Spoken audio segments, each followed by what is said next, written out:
Bí ìṣẹ̀lẹ̀ wà yìí, ìwúlò omi òkun. Mo fẹ́ sáré kọ́ ní nǹkan méjì. Ọkùnrin tí nǹkan ọmọkùnrin ẹ̀ tí ó lè pàfọ́ọ̀mù dáadáa. Bóyá ó rò pé wọ́n mú bóyá ó nílò spọ́nkà tó kó àwọn àrùn tó máa ń dà nǹkan ọmọkùnrin láàmú. Bá mi gẹ́ẹ̀tì omi beach. Bá mi gẹ́ẹ̀tì ewé àgbo tútù, ewé àtò tútù, ewé ejìrì tútù. Fi omi òkun yìí kó fi gbo mẹ́tẹ̀ẹ̀ta papọ̀.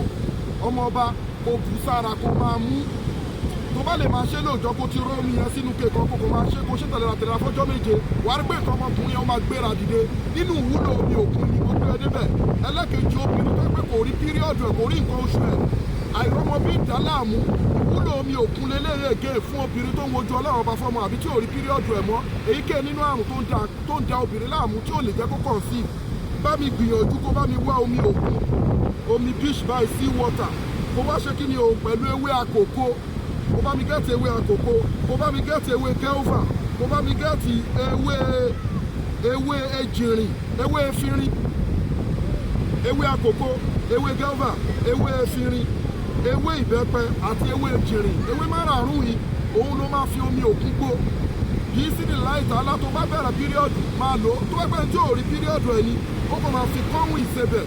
Ó máa lọ, ó máa gbọ́n páwùdà kọ́hún yẹn sí, ó máa mix ẹ̀ pọ̀, ó máa mú kìí sí ní láìta alá. Á rí píríọ̀dù ẹ̀, á dẹ̀ flush everything. Then kìí sí ní láìta alá. Wàá finú ṣoyún wàá fẹ́yìn gbọ́mọpọ̀. Àǹfààní méjì tí mo ní kí n gbé ẹ débẹ̀ ni ẹ lọ gbìyànjú ẹ̀. Ẹ wọ́sọ̀pọ̀ wa lórí +234 810 913 14 25. Ẹ wọ́sọ̀pọ̀ wa lórí +234 810 913 14 25. Innal izzata lillahi jami'a. Gbogbo agbára Ọlọ́run ọba lóní iṣẹ́ àtìrí bọ́lá lóní gbogbo agbára bí ìṣìláwà yìí. Nínú àwọn bẹ́nẹ́fìtì omi òkun mo ní kí n sọ fún yín. A wà ní Mádàgbàlú Ìbẹ̀jú Lẹ́kì Lagos Ẹ̀pẹ́ expressway. Má sálámù wáyé lálẹ́ kọ́ yìí.